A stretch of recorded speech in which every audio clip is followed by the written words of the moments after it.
Bem-vindo, Rui Afonso, é deputado do Chega, coordenador do partido na Comissão Parlamentar de Orçamento. Há dois temas em particular que têm marcado a discussão na especialidade. Um deles, o aumento extraordinário das pensões. O Chega quer um aumento de 1,5% de forma permanente. O Governo diz que essa proposta custa 271 milhões de euros.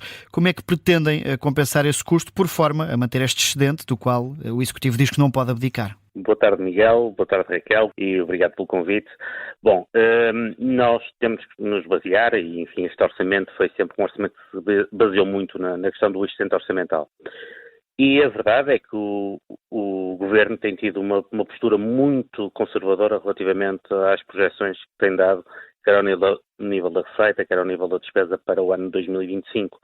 Aliás, só para ter uma ideia, em termos de excedente orçamental, o Governo prevê um excedente na ordem de 0,3%, estamos a falar aqui de 750 milhões de euros, quando, por exemplo, quer a Comissão Europeia ou até o próprio Conselho de Finanças Públicas projetam um excedente da ordem dos 0,6%. Estamos a falar aqui de cerca de 1.250 milhões de euros.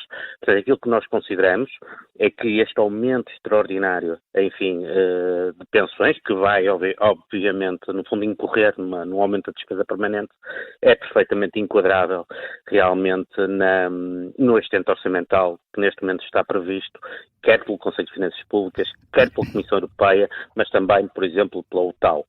E, portanto, nós acreditamos que, no fundo, digamos, o hábito criou-se no Partido Socialista, no governo do Partido Socialista, em que, no fundo, subestimam a receita e sobreestimam a despesa, para depois, no final, digamos, em termos de execução orçamental, conseguirem fazer algum brilharete. Nós aqui acreditamos que é importantíssimo haver aqui um aumento de pensões. Os pensionistas têm sido, digamos, das classes mais castigadas pelo aumento da inflação e, portanto, acreditamos que é uma medida mais que justa e que pode ser perfeitamente enquadrável. Portanto, considerando, acima de tudo, realmente o excedente orçamental previsto para o próximo ano. O Governo tem-se justificado para não aprovar, não deixar passar este aumento extraordinário de pensões com o facto de a realidade internacional e a conjuntura internacional serem muito incertas. Em troca, diz que, se existir essa margem orçamental, vai atribuir um novo bónus aos pensionistas a meio do ano. Esta não é uma abordagem mais prudente neste momento de grande incerteza do que comprometer o país com um aumento permanente? Eu penso que não, e vou-lhe dizer porquê. O Governo tinha projetado no início, enfim, quando começou a elaborar o Orçamento de Estado, uma redução do IRC em 2 pontos percentuais. Estamos a falar aqui sensivelmente de 500 milhões de euros em termos de redução de receita. Mas que só tem incidência em 2026, não em 2025. Correto. Sim, mas neste momento nós estamos salvaguardados pelo excedente orçamental e aquilo que a Raquel me falou era, no fundo, a médio prazo, certo? Ou seja, para o futuro, certo. Correto? A médio e longo prazo. Portanto, estamos aqui a falar de perspectivas que vão além do ano 2025. E, portanto, uma redução do IRC é uma redução permanente. Certo? Pronto. E aquilo que nós temos feito, no fundo, e que o Governo tinha projetado, era uma redução de 500 milhões de euros em sede de IRC, estamos a falar de 2 pontos percentuais. Aquilo que o Governo cedeu ao PS foi 1 ponto percentual, estamos aqui a falar de 250 milhões de euros.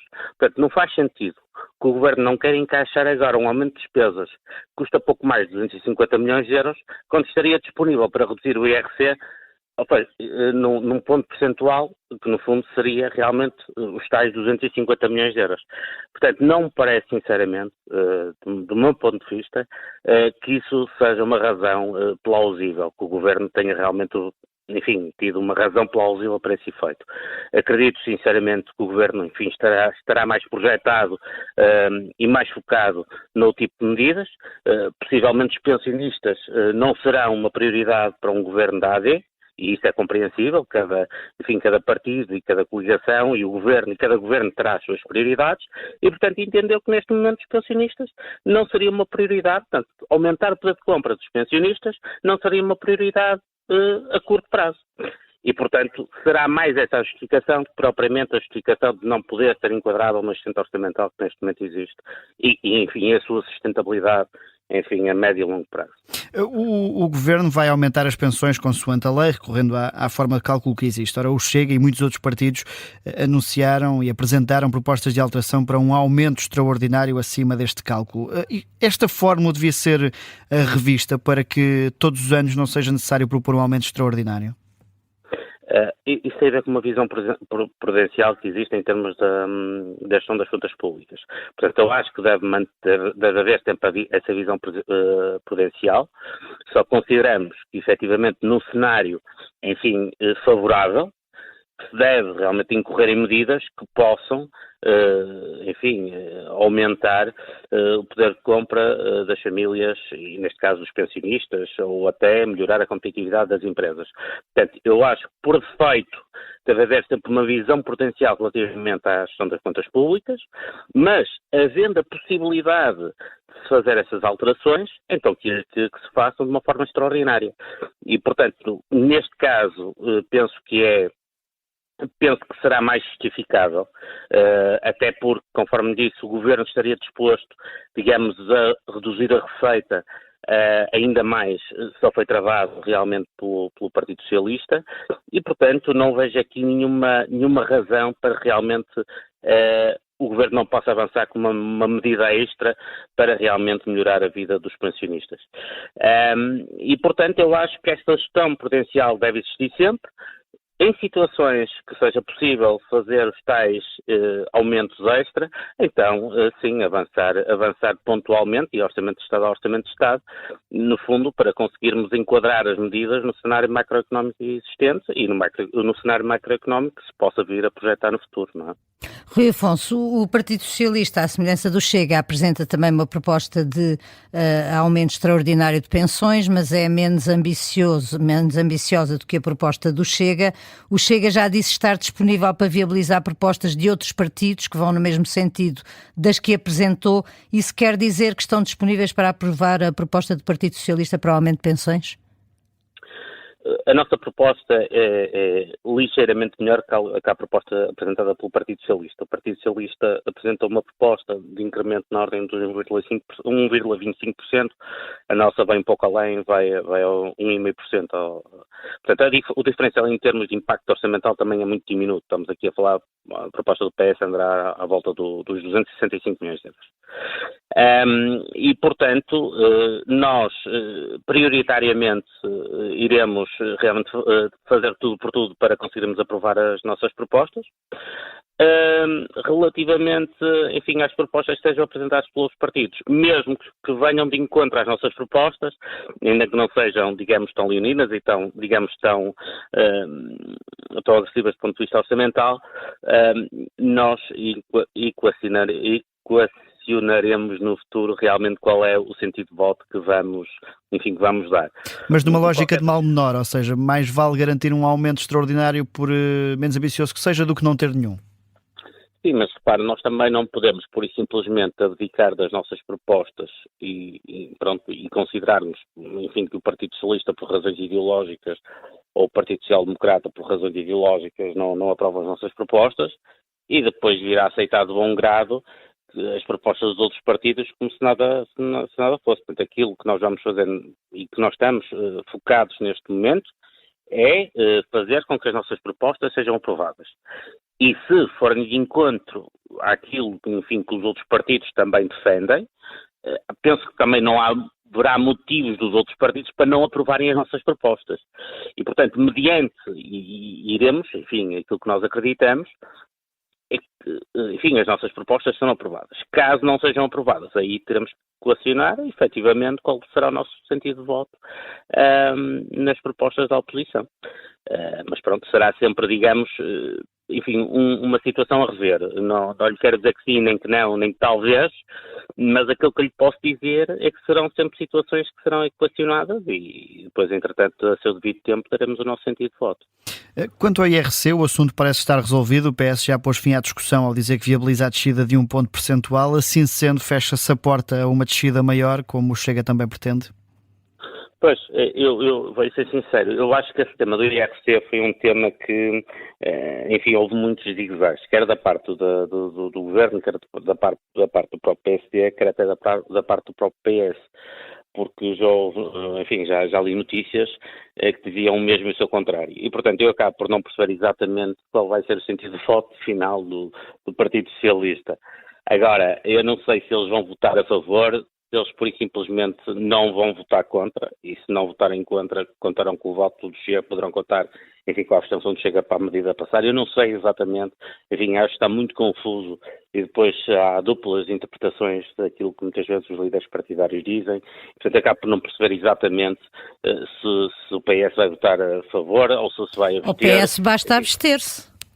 Depende, porque repara uma coisa, eu compreendo isso, mas lá está, mas não vai votar a favor. Ok? Portanto, bastará abster-se, se nós também nos abstivermos, até a própria PSD, e passará, não é? Portanto, Certo. a questão não é essa, a questão é que eu não consigo compreender exatamente se ele disse que ia votar a favor ou se ia abster. Portanto, agora... Mas para o resultado final é mais ou menos indiferente. Pois, exatamente, mas eu já li notícias em diversos órgãos de comunicação social, até há 2 dias atrás ou há 3 dias atrás, pronto, com informação que efetivamente, e isso é público, que efetivamente o PS não ia votar a favor, ou que não iria deixar passar, pronto. Se efetivamente, repare, nós obviamente gostaríamos, e eu acho que isso era importante para o próprio PSD, para a própria AD, enfim, porque até era uma marca, era um esteio do programa eleitoral, realmente a redução foi feita pelos 2%, pelos 2 pontos percentuais. Se efetivamente essa marca não avançar e a negociação com o PS indiciar efetivamente que, digamos, a proposta será de redução de 1 ponto percentual, e claramente, enfim, eu acredito que será uma forte traição ao eleitorado de direita. Digo eu, enfim, e será uma forte traição também ao programa eleitoral da AD, enfim, que colocou, enfim, digamos, um objetivo muito claro na redução de IRC. Esta aqui é uma matéria em que o Chega está disponível para conversar mais à frente, ou seja, em 2026, caso o Governo queira continuar a baixar o IRC, o Chega está disponível para contribuir para isso? Sim, nós somos a favor da baixa de impostos.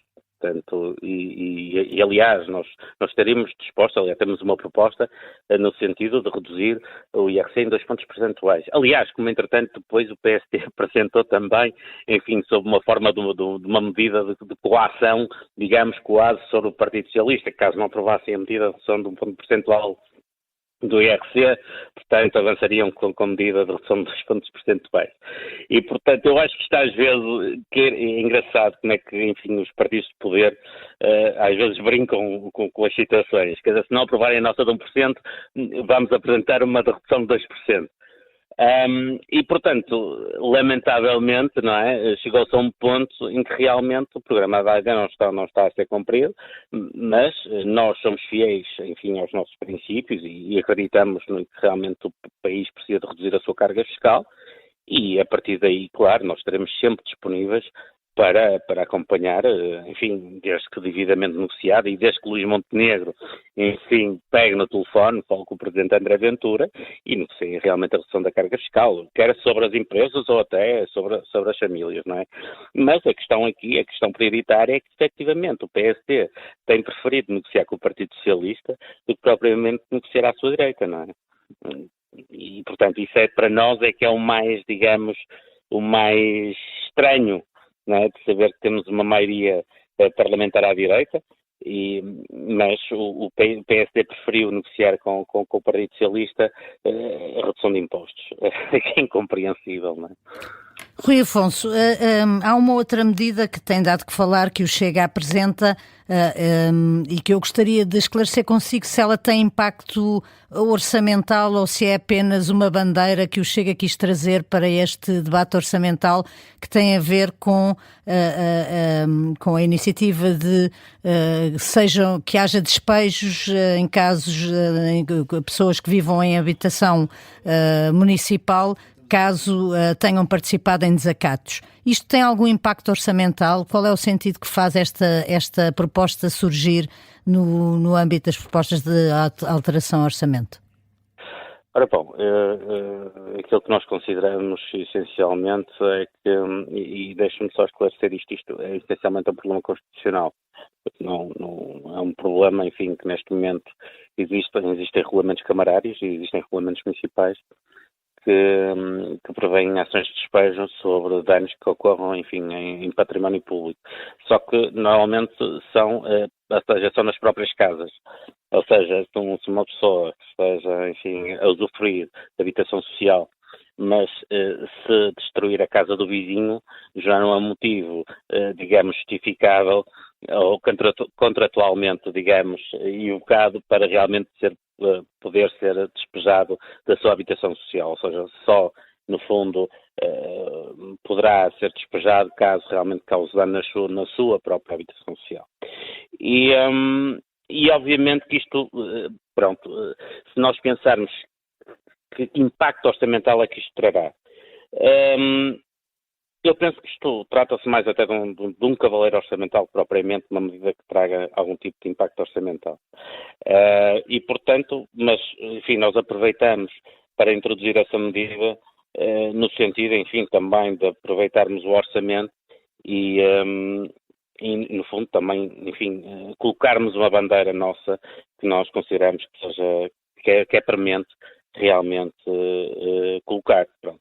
E basicamente não, em termos de impacto orçamental, que me compreende, não é uma medida que neste momento possa ser mensurável, digamos assim, de uma forma assim tão simplificada. Não? É uma medida mais residual no que toca ao impacto orçamental. Rui Afonso, muito obrigado pela disponibilidade para se juntar a nós neste Direto ao Assunto.